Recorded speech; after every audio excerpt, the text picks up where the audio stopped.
and let's welcome. Okay, I would like to welcome everyone to this month's studio visit with Felice Gittelman, who bravely volunteered, and we're looking forward to tonight's presentation. So there you go, Felice, take it away. Okay. My program really tonight is to talk about my art practice.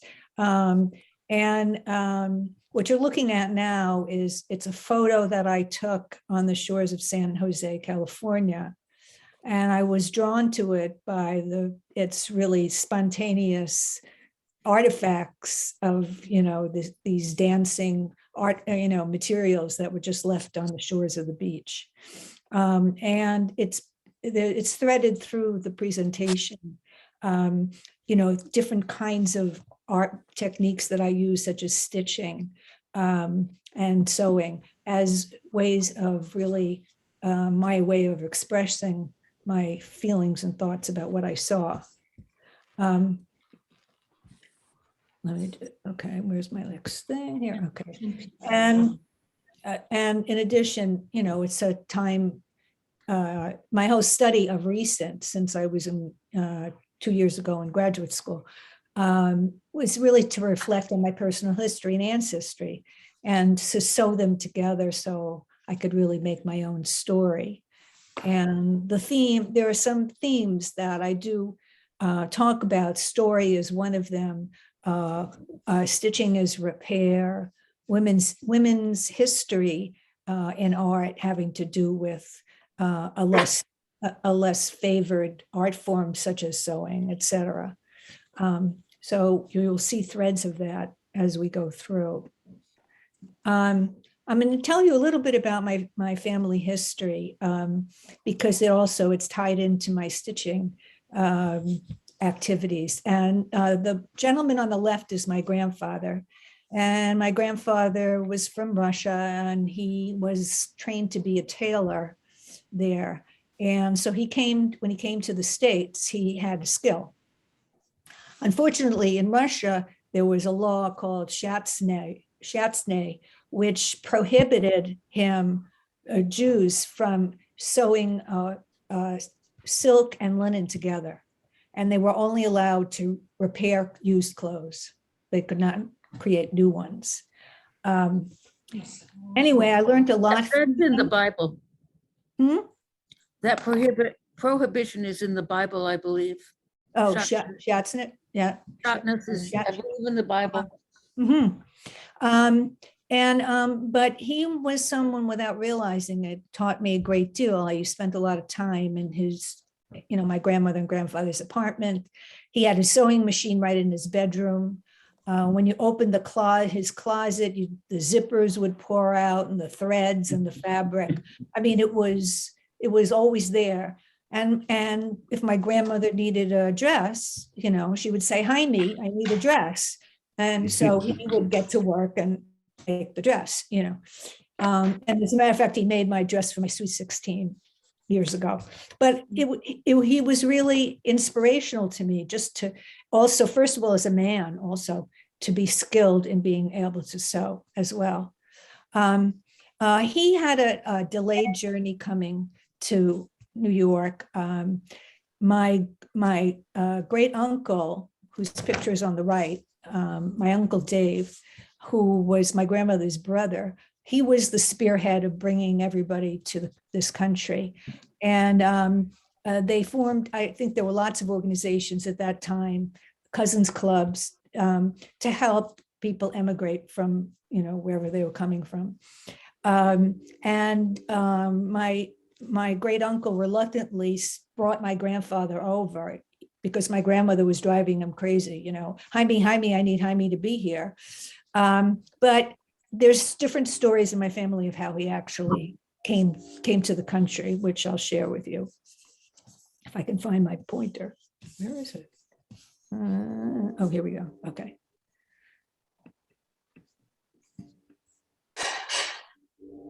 So according to my Aunt Shirley, my grandfather was an excellent swimmer, and he probably swam across the Atlantic Ocean to get to New York.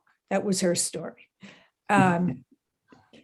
my grandfather told me the story that he stopped in Paris. He was on a steam, an ocean liner, and he got a beautiful new suit and leather, shoes, et cetera, et cetera. And the only story that's the closest is that it took him a year, and they only let him come the cheap way, which was from barge to barge to barge. And every barge, he spoke a different language. So, all these stories, again, it displays my curiosity and interest about storytelling. This is a picture of, actually, it's the cover to our matzah during Passover, but it's my father and my mother, who also were very involved in clothing and the manufacturing business. So I was really always surrounded by making clothes. And my father's factory was in New York. And it was the cutting table, and I'd see all the fabric being cut and shipped out and shipped back. So, and I think I took great pleasure in appreciating it as a process, that this was not something that just happened instantaneously, that there were so many steps, very similar to an art practice, I realized. And a little more history is the painting that's up here. I think I did it when I was 9. But at that time too, I always had, either I was going to the Brooklyn Museum, or my mother got an art teacher to come into the house. We had a very small apartment, but we had visitors teaching us all kinds of stuff. But sewing was also a part of my youth, because my next door neighbor taught me how to make sock dolls. And so these two on the bottom is Harriet Tubman and Nancy Drew. And I always preferred, if they gave me a choice of making something with my hands as opposed to writing a report, I was always going to make something. So those were my 4th grade book reports. I guess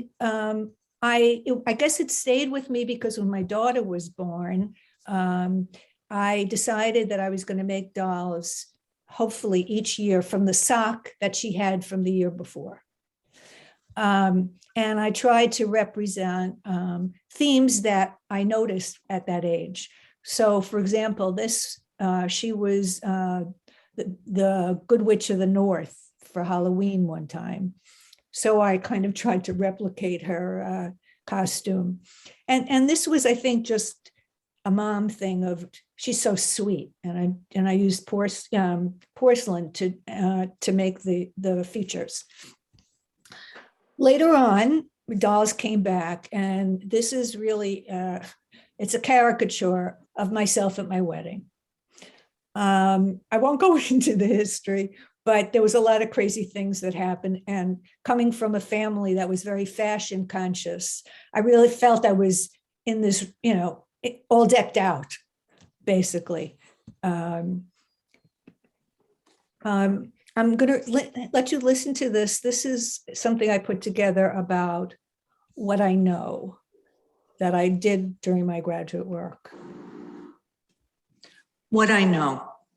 My professional training as an educator emphasized the importance of prior knowledge as foundational to effective teaching. According to L. Schulman, quoted by MIT's Teaching and Learning Lab, learners construct meaning out of their prior understanding. Any new learning must, in some fashion, connect with what learners already know. Learners construct their sense of the world by applying their old understanding to new experiences and ideas. And so, here is what I know.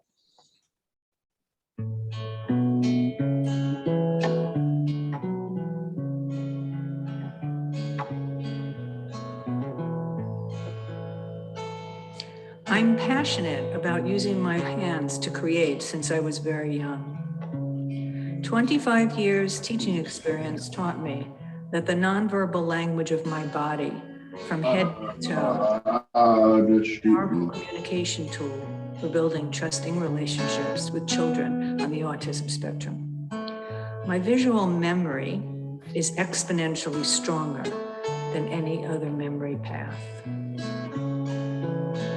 I learn best by reading gestures, intonations, and movements. I much prefer to respond to project assignments by creating with my hands.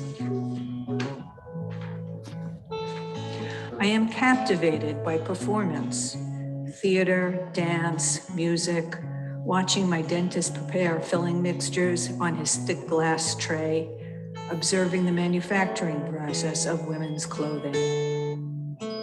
I'm in charge when baking and cooking.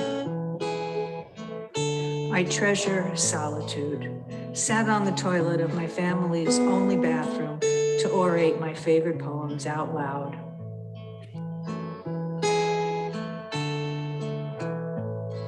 I am awed by autumn's late afternoon golden sunlight falling upon the leaves in vivid, variegated array.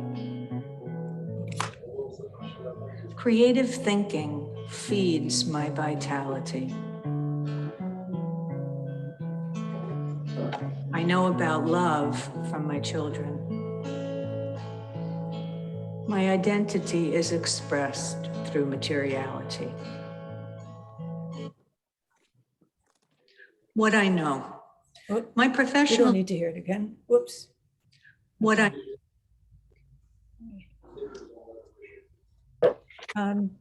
These were the very beginning of my program when I entered in 2018. And the different mediums that I was working with at the time was photography and a lot of collage using vellum. I love the translucency of vellum. And also paper making and paper sculpture. So this was the way I entered Vermont College of Fine Arts. And the lens that I look through were a lot of these themes to think about anxiety, ritual, stitching, my personal history, sorting, classifying, dancing, and like embodied knowledge, really, women in stitching, trauma, rebirth, and artifacts.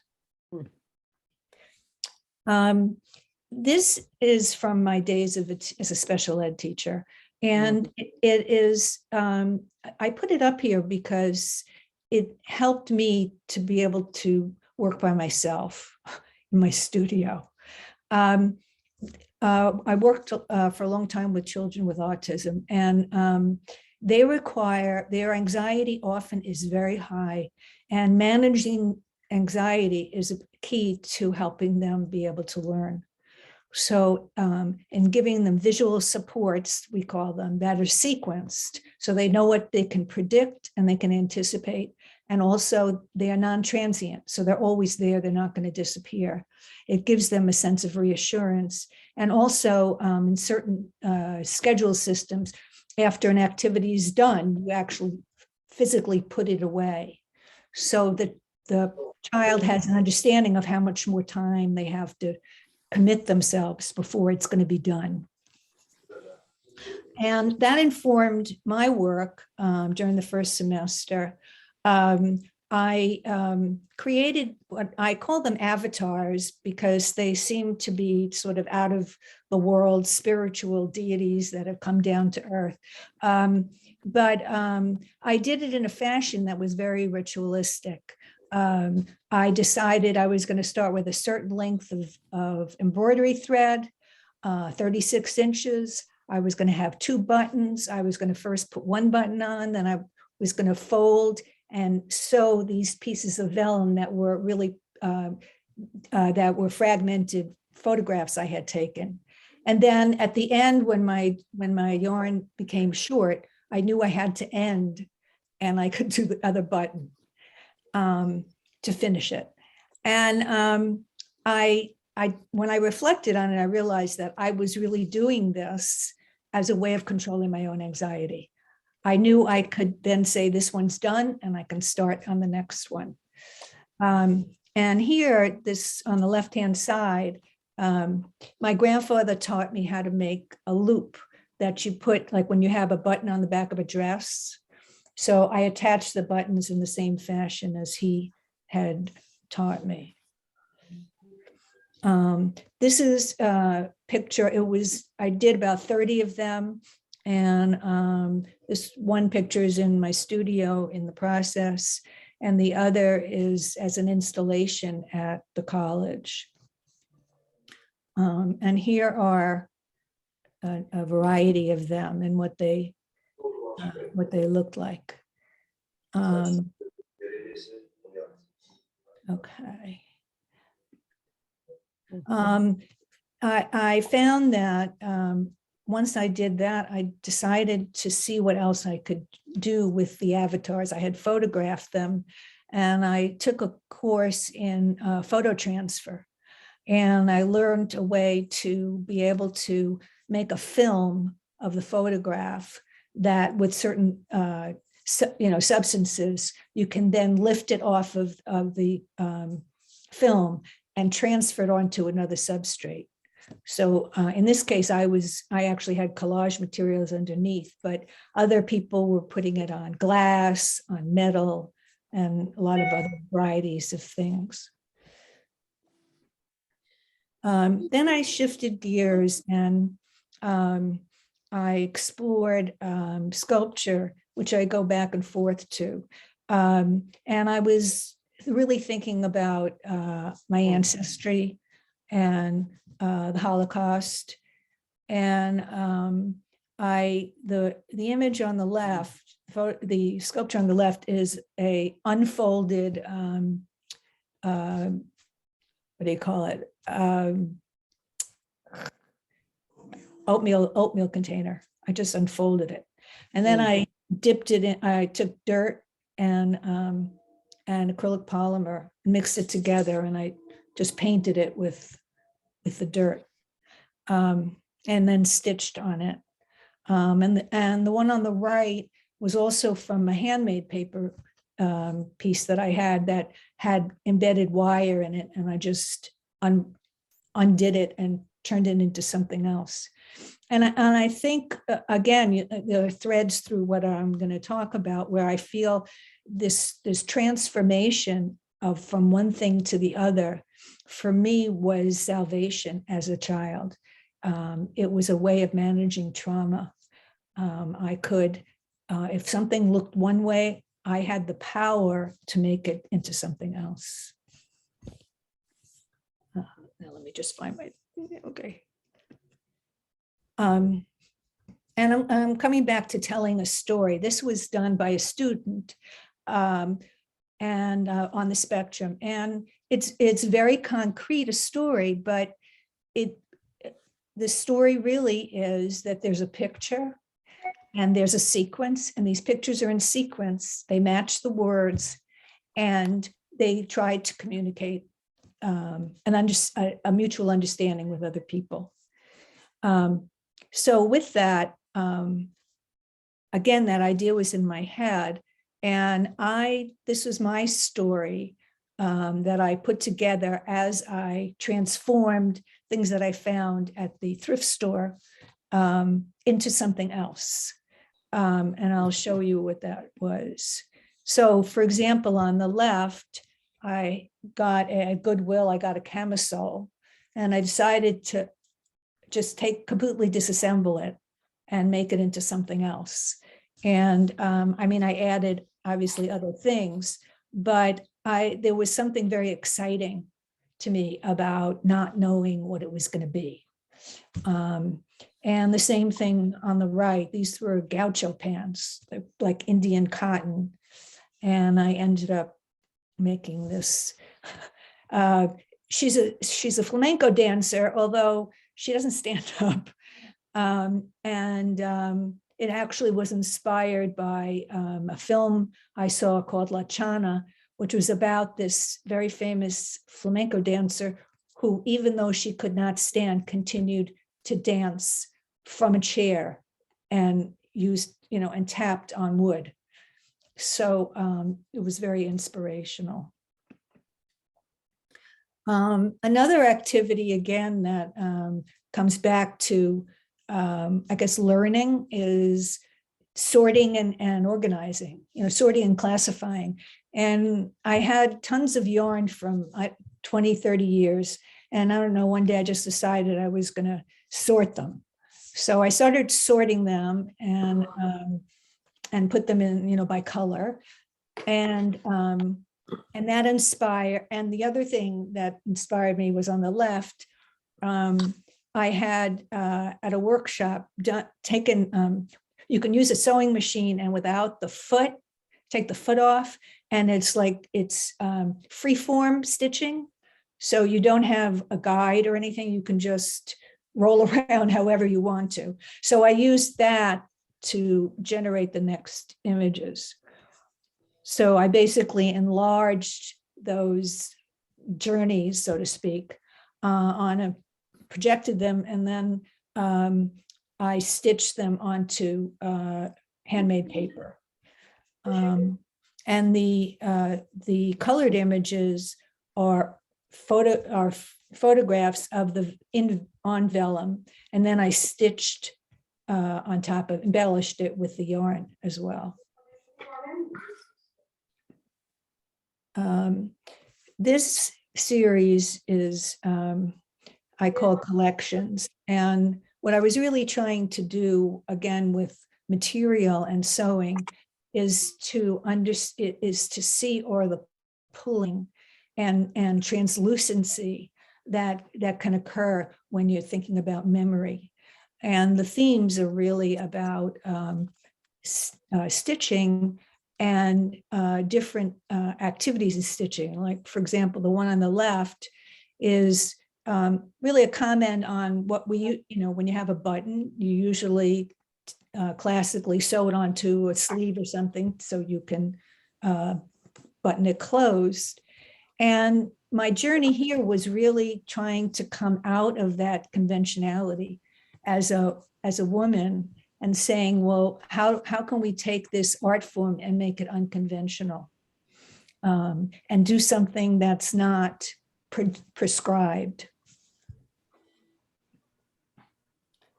Again, I come back to my photographs, and this is a part of the photograph from the beginning of the slide series. And there I projected it onto the wall. I created a drawing on vellum with black, marker, and actually embedded it in the back of a canvas. And using references of color from the photograph created stitched work. And it culminated in a series of 6 images. And I called it Hever Kadisha. And Hever Kadisha means really sacred society. And my great uncle was a member of Hever Kadisha. And their responsibility was to really be diligent about minding the body and preparing it for burial. And it was a very high honor. And I think in doing this work, it was my way of celebrating that special honor and thinking of my great uncle. Again, I moved stitching into another place. There was a leaf on my floor, and I photographed it, and then I spun it a few times, and I ended up with 6 different positions of it. And then I stitched it onto handmade paper, and I have gold leaf on there and embroidery thread. So these were before, preliminarily, and then I put them into forms, and they hang one underneath each other. Here's more sorting and classifying. I have a huge button jar that actually I got when I went to visit a house I was interested in, but we didn't get the house, but we got the button jar. Someone said, do you know anybody who wants this? And I said, oh, no problem. So, and that became my next theme. So these are all stitched on vellum. And vellum again. Oh, and they're sewn onto window screen because I wanted to try to maintain the translucency. And again, it was reminiscent of my grandfather's closet, the collections of things that he had at home, the tools that he used to create clothes. A little segue, I participated at the Putnam Arts Council and made pins for sale. They're beaded. I covered the buttons with fabric and then beaded them. This is now coming to my most recent shift is to create ceremonial vessels. And I think I came to this partly because I started working at Retake Remake, and I was thinking a lot about recycling things. So, and also that artifacts generally in museums, are from so many years ago. Maybe this could be an artifact for the future using, containers from takeout. So the base is a doll stand, and then the top is takeout from, I don't know, Chinese food or something. And what I did was my drawings I did onto rice paper and then like Mod Podge them on.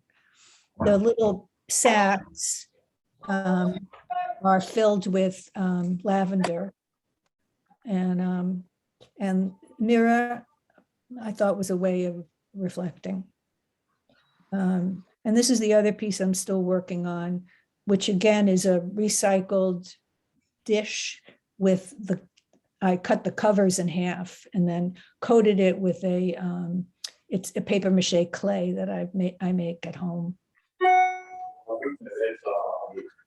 Lastly, I took a printmaking class at WCC, and we learned about it's called coco-lait, and this is what they call a plate. It's really cardboard, and what I did was I took this mulberry plant dried leaf and dried leaf pieces and attached it and glued it on, and then it became a plate for printing.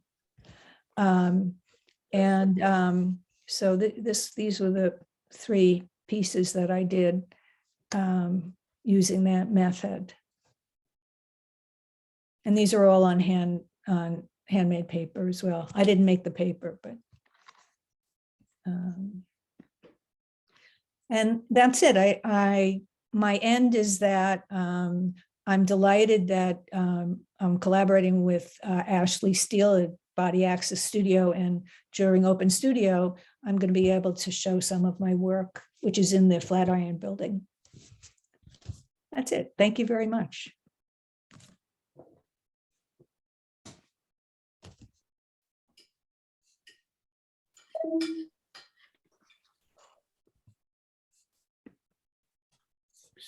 Let's stop sharing. Stop sharing. Yeah. Oh, okay. Wait a minute. It may be down at the bottom. Hold on, it may be up here. No, I just do. I'm so bad at this. It Here happened. we go. Here we go. Share screen, take it off, right? Okay.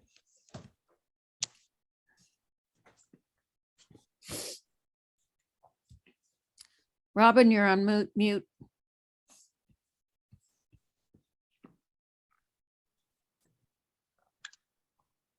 Okay, you can all unmute yourself. I muted everyone because there was some background noise while we were listening, so. That was great. Thank you so Incredible. much. Yeah, I really enjoyed that. Whoa, whoa. That was fantastic, Felice. Yes. I don't know your work, but I just loved it.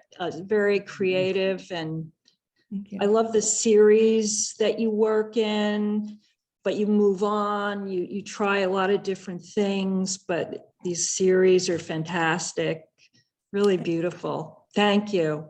Beautiful, subtle color, Yes. great texture, use of materials, really interesting stuff. Yes. Agreed. A lot of thought. Yeah, a lot of thought. But very inventive. Amazing how, I mean, I would never think of putting something on the back of a canvas and having it go through to the front. Amazing, absolutely amazing.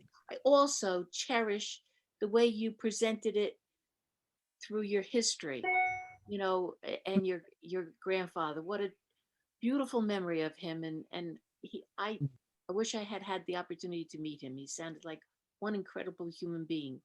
I'm doing right now a series of pieces inspired from the fiber art of my grandmother and mother. And because they were always knitting and crocheting, weaving. And so I really connected to what you said. Um, and I really feel a very strong kindred spirit with them as I'm creating. Of course, it is nothing at all as beautiful as theirs is, but it has a little bit of theirs in there. Oh, that's wonderful. I'd like to see it. It'll be at Off the Beaten Track. There'll be one piece there. Okay. I can't get my husband's picture off the screen, but Felice, what I really liked about your work is how you incorporate this randomness that is out of your, with the leaves flying around, or, finding something or something crumples, and then to overlay that with the precision of stitching.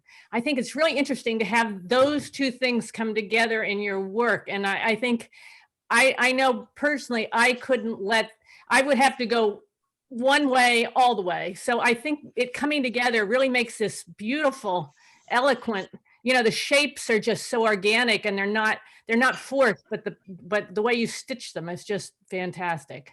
Oh, thank you so much. Stitching is a wonderful thing. And I know your history because some of it is my history too. My grandmother worked at age 15 in the sweatshops Yeah. sewing, which is a very common story among our grandparents and who immigrated the turn of the teens. Wedding dresses. I mean, I've done some reading on, women in stitching and history. And I think what's very striking, of course, is the marginalization of women in terms of sewing being a lesser art. People like Miriam Shapiro and Judy Chicago certainly have made great contributions to, to say otherwise. But I think the other thing that struck me in what I had read was the repetition and the ritualistic patterns of it. There was one woman who referred to it as really aligning your body and your mind together by stitching. And it really brought to mind the whole idea of how we learn and how I learn. And I read a lot about embodied knowledge. And I really feel in many ways, and I don't know if this is akin to many of you, but that I learn with my body. My hands and the repetition of that give me information, much more so than somebody telling me something, to be honest. So. And it's neural pathways, and your muscles remember it. There is a reality to repetition and the brain, and then your body just And you muscle do it. memory. Muscle memory. True. It's true. Yeah. But so by what you're doing, the stitching, it's very meditative, but you're kind of doing it as you go. So that's so beautiful. Thank you. the feminist movement empowered a lot of people doing crafts. Mhm. And there's a lot of males that do it too, who are good too. We're the ones who made it Well, put I it back haven't in the asked art about- world, and then they copied us, you know. Oh, that's true. Yeah, but yeah. But I wanted to say that not only stitching you and I own, but think of the quilts that have come from the slaves and from the rural South, where people found through stitchery and material a way to Mhm. to make a mark on the world, Mhm, to be creative, to have meaning in their lives. mhm. Yeah, I And mean, beautiful. yeah, I mean, even though, I guess women were labeled as being submissive, I guess I have this image of all these sewing circles, and they may not be saying anything verbally, but there's lots going on among them, just even through osmosis or through just feeling other people's presence. And I think sometimes that's underestimated. Do they ever have sewing circles with people not talking? Especially Oh, I women. don't- Yeah, that's a good question. I don't know. Because when I think of people having a Yeah. quilting bee or a sewing circle, they would come, they would share food and liquid, Right. Mhm. probably not alcohol because they were sewing, and they would talk. I'm interested, Felice, in your transition, right? You've always done some kind of work with your hands, it sounds like, Mhm. but your career was as a teacher, and then fairly recently you went back to school. So what was that kind of pivot point? What caused that Well, change? And My first choice was always to do art, but I grew up, my father saying, "What are you going to be, a starving artist?" Mhm, So I went the practical route, and I said, "Okay, I'll be an art teacher. I'll be an art therapist. I'll be a special ed teacher." mhm, And so it always, matter of fact, even when I was a special ed teacher, it was really about the art process and bringing that to students, to giving them an opportunity to learn. And I used to have students from the art therapy program in New Rochelle. They would do their internship there and go into the classrooms to work with kids. And I just feel it, educationally, it's really, art hasn't gotten the attention and the rewards that it really provides as a means of learning. mhm, And so I was always kind of, integrating it into whatever I did. mhm. And then finally, when I retired, I said, "You know what? Okay. I'm doing it now or never." And it was different, being 60 something years old, and everybody's, in their Right. 20s, 30s, but it was a learning experience. Thank you. Good for you. Good for you. Yeah. Thanks. Felice, could I speak a little bit? I was very moved by your very opening slide of something found and something that inspires. And when you're in the moment, if that inspires your next art, that's the most fulfilling. And I from your show tonight, I see that has been affecting you all through your life. One found moment, one found object or another. That's very inspirational. And tomorrow is another day. Thank you. Mhm. I loved your presentation, Felice, and the combination of photography and sewing, and there are so many things going on. And I remember in the printmaking class, I saw you do each thing separately, but here I see you putting them all together in the last few slides. And the variety and then, melding it all together is just amazing. I think the way you do that and the colors you use and so on. But I was wondering, how do you transfer? So you sew on cloth and then how do you transfer it to paper? Do you actually sew the paper or the handmade paper? Yes, I actually, well, the handmade paper, in some, I would actually stitch, and on the back of the paper, again, I could I could project the image, and then I would stitch on top of that. By machine? By machine or by hand? By hand, yeah. By hand. But the thing that I'm also exploring, which I think we may have talked a little bit about, is the idea of not only once you have this drawing, you can also, I don't have a special printer, I have a regular inkjet printer, but you can print onto fabric too. So I would transfer it also onto fabric, and then I was able to sew that. Yeah. It's great. Thank you. I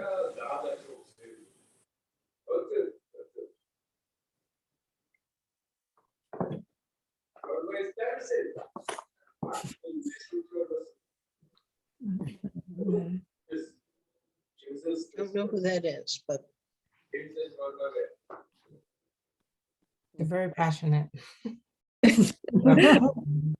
Yeah. I'm the youngest here. oh, I came in just about 9 minutes late, but Felice, great job.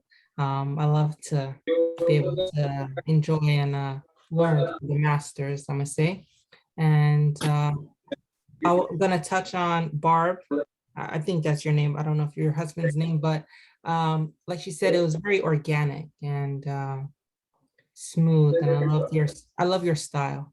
Yeah, it's different.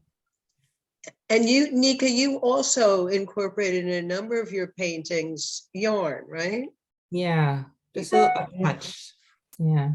And I do that for like you said, touch on your heritage and a culture. So I do the same. Just a tad bit. I don't sew, but hot glue is my friend.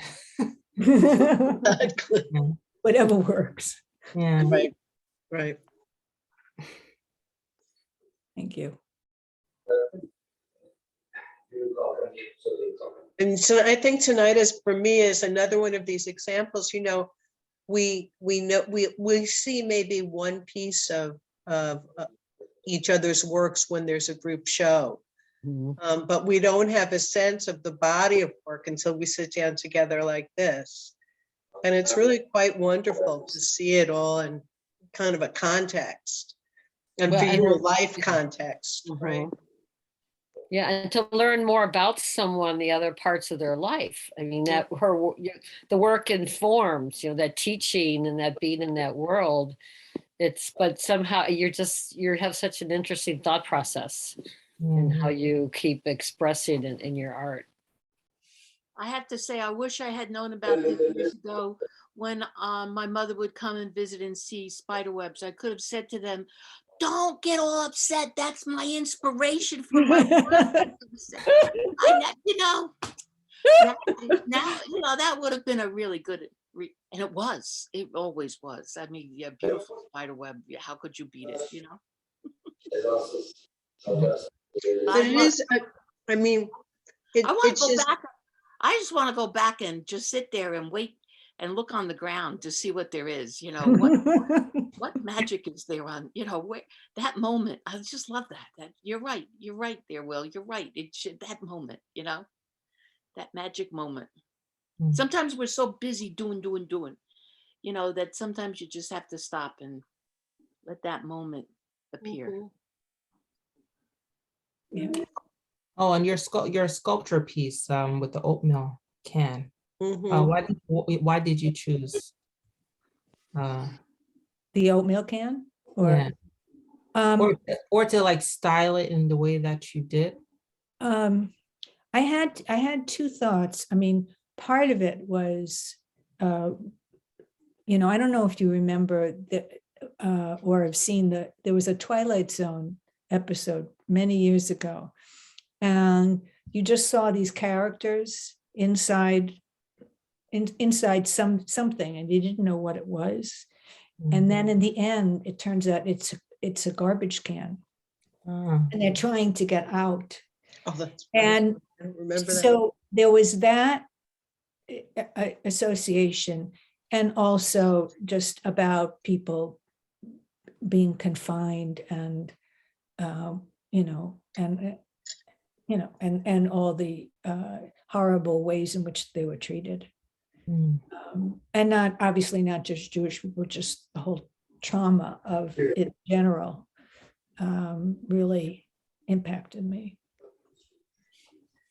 And actually on that piece, it's a little hard to see, but when my kids were little, I used to have these little dolls. They were fabric. I don't know where I got them from, but I used to put it on my kids' clothing. I used to just pin it on like a little person.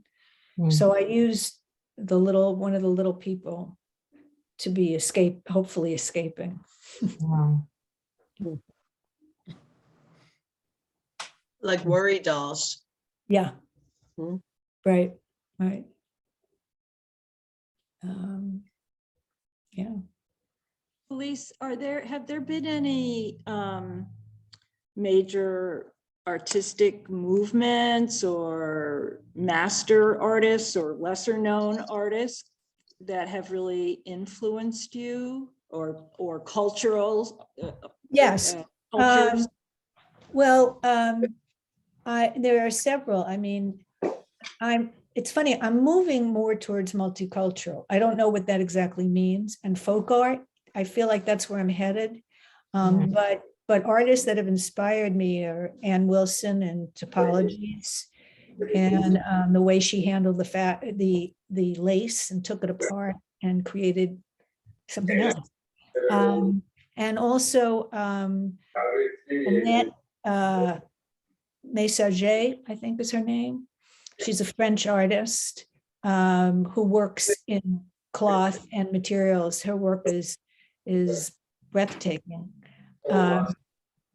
And then there's what's her first name? Her last name is Sue, S-Z-E. Zay? Susan Zay, Susan Zay, yeah. Yeah. she's amazing. She's Yeah. amazing. It creates worlds that are Mhm. just unbelievable.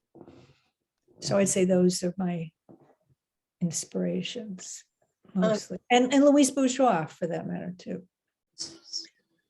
Felice, will Body Access have your work up for longer than the weekend of Open Studio? Yes, I have to find out what the deal is, but and we have to see, since she has people coming in to do Pilates, what the hours will be, but I'm going to check with her about that. Because so many of us can't go see the shows or each other's studios during Open Studios. It's nice to know whether there will. Oh, good. So I'm going to find out, and I can send that on. Okay.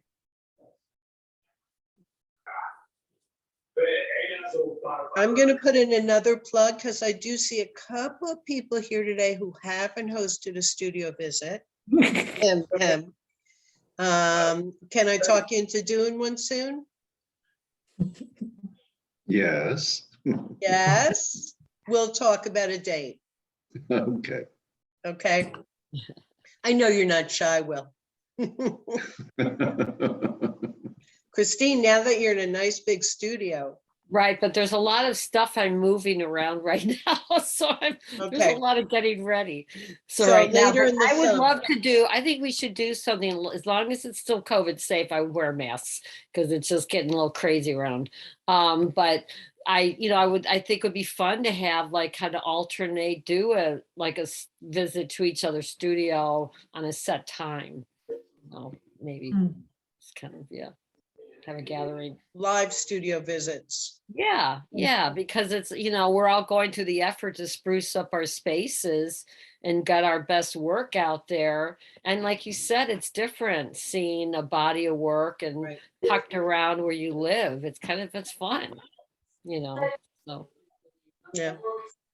I met someone who curates shows because he goes and visits artists' houses where they live, and he takes pieces that they have of their own work they live with, because he thinks they have a different quality than what we put up in our studios. Right. Mhm. Right. Well, in my house, it's usually either seconds or things I can't part with. But, okay, I mean, I think, Christine, we'll have to, after all the energy that goes Yeah. into the studios, we'll have to figure out how Right. And studio I'm- hopping would work. Right. Yeah, No, I would it's a do great that. idea. I mean, we're all very busy and I'm also, but as I have the mural panels out there, they're going to be done here, at the In your loft. loft, yeah. Yeah. And 4x6, 5 panels that, so anyway, that's Candace and I would be like cranking it. I Yeah. saw some of them up at the high school today. They're beautiful. Oh, isn't that? Right. Yeah. That's such a beautiful mural. Those round, it was Candace's design concept and the techniques. I just learned a lot working with her and just seeing, the museum in the schools is so fabulous. To have done that residency at the high school was such an incredible experience. It's exhausting. It was a lot of work, but it was great. Well, I just did it this day. That's why I'm sitting here and not moving. So I Yeah. turned on the Yeah. lights, but that's about it. Mhm. No, but I think she did a fabulous job with the mural and I loved being part of it and seeing how the kids got so excited when they'd see their work and they really got engaged. By the second week, the boys who wouldn't do a thing and get off their phones, actually, I looked over and I said, Candace, look, and all 3 of them were working on a collage and just doing it. And, it was like, yes. So it was a good feeling into the second week, but it's hard. Yeah. Right. Yeah. Mm. Anybody else? Felice, I want to thank you Yes. for Yeah. sharing. It really, Great inspiration, was a- great inspiration. really Yeah. thoughtful presentation that Mm. that sucked a lot of us in. Mhm. Thank you. Also the And brought back multi-sensory, memories for some of us. right, the multi-sensory, not just the visual. I enjoyed also the auditory. Mhm. It was really quite My sensational. pleasure. I'm very glad to have had the opportunity. That's great. I need to say, Nika, you're not the youngest member anymore. We have a number of new young members. They Yay. just happen not to be here tonight. Well, So that's we'll have to great. get them to come to meetings. Yes. And hopefully you'll get to meet them at the, there will be a reception for the Off the Beaten Track show on the Thursday before Open Studios. June So 2nd. hopefully people will get to meet each other in Good. person. Oh, no. And I June know 2nd. Leslie Uribe is doing a show at Wilfredo's Gallery and trying to figure out when to do that reception. Mm. Nice. So, Yes. so lots coming up. We've been busy. And it Oh, looks yeah. like we're going to continue to be busy for a while. And for those of you who missed the painting, poetry, and music event this past weekend, it was wonderful. It was awesome. It was really a wonderful day, and we will be doing it again on June 11th. Be there. It was something else. Mhm. I was mesmerized. I was silent. How about that? Well, I also think that the artwork that came out of it was much more interesting and of quality this year because people weren't painting over Right. and they had a little time. Right. And they had seen the poems ahead of time and had time to think about them. Well, Yeah. Larry had time to print them large. Yes, I he love did. the piece. I really did love what Larry, is he still on? What Yes. Larry Yeah. created. I'm not seeing him. I guess I scroll over. But it was fun watching the process. Because we usually don't watch someone else. I don't know how exciting it would be to watch me do, glue fragments or stand there and stare at paper. But it was really fun to see you in action, and see how it came out. It was, yeah, and just was fun to see how different each person's Yeah. approach and product is, right? Yeah. And Yeah. the music when he was, It's great. reacting to the poetry and the painting, the musician, he was. Yeah, He did a great Brian. job, Brian Canigliaro. He's Yeah, great. So, It's remarkable. for those who weren't, the other thing I mentioned Saturday was that we don't have a date yet, but all of the artwork from both sessions of painting poetry will be doing a show of it at the Bean Runner with the poems framed in between the pieces. So All 4 pages. hmm. Poor Peggy. One of Tiny the poems was 4 pages long. Yes. It was only 3, but he rewrote it, I think, Thursday.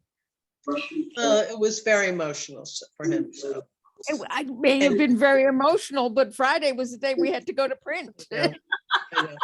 Anyway, so we don't have a date yet, maybe July, whatever works for Drew and Ted, it'll be up at the Bean Runner. And I Nice. think that'll be fun to get to see all of it in one place. So, But will it be shown with the poem? yes, Oh, good. Because That's otherwise what- there's no context. Yeah. yes, no, it'll be shown with the poems. Mhm. And it will, it'll all be for sale, I imagine, unless the artist doesn't want to sell it. But, we'll give, the Bean Runner's been so gracious about us using their space and helping us do it. And Ted did the sound on Saturday that they typically take 20% from a show. And I think that's more than fair. So, Wow. it is. that's all I have to say tonight. We're still busy getting ready for open studios. Mhm. Well, thank you for, I think for everyone here organizing. has signed up. Yes. Yes. Good. Our numbers are growing. Great. It's great. Robin, on another note, I'm going to find my payment record. I'm going to find the payment record, the email that we got from, Oh, good. Art- Okay. From Arts Westchester. Good. Okay. remember, I did pay it. Yeah, that's what I told them. Okay. Yeah, well, I'm going to send her time and transaction number. Okay. Okay. So Felice, where was that apartment? I'm just curious. Where'd you grow up? Originally in Brooklyn, you mean? Okay. You grew up in Brooklyn. Brooklyn, Flatbush. Okay. Mm-hmm. 1 bathroom. Oh yeah. We had one. Oh. I grew up in the Bronx in a 1-bedroom apartment, 4 women. Wow. I shared a room with my brother Yeah. till I was 16. Yeah. I was like, I mean, it's just the way it was, Yeah. I My guess. mother slept on a sofa bed in the living room. Yeah. Joseph shared the room with his uncle who only had 1 leg. Oh, he was 13 and Uncle Meyer was in his 60s. I mean, Wow, It's the way things were. that's right. That's exactly right. Well, and thank for you some again. people, I'm they gonna, still are. Thank you Let us again. Felice. remember. Thank And you. this has been recorded, so you. we can share, I will Thank be you, sharing it Felice. if anyone wants to watch it again. Thank you, Bye. Felice. Thank you, That was Robin. wonderful. You're Thank you, welcome. Bye. Thank you Thank you very all for much. coming. I've been inspired. Thank you. It was inspiring. Thank you. Okay. Good night, everyone. Good night. Right. Okay.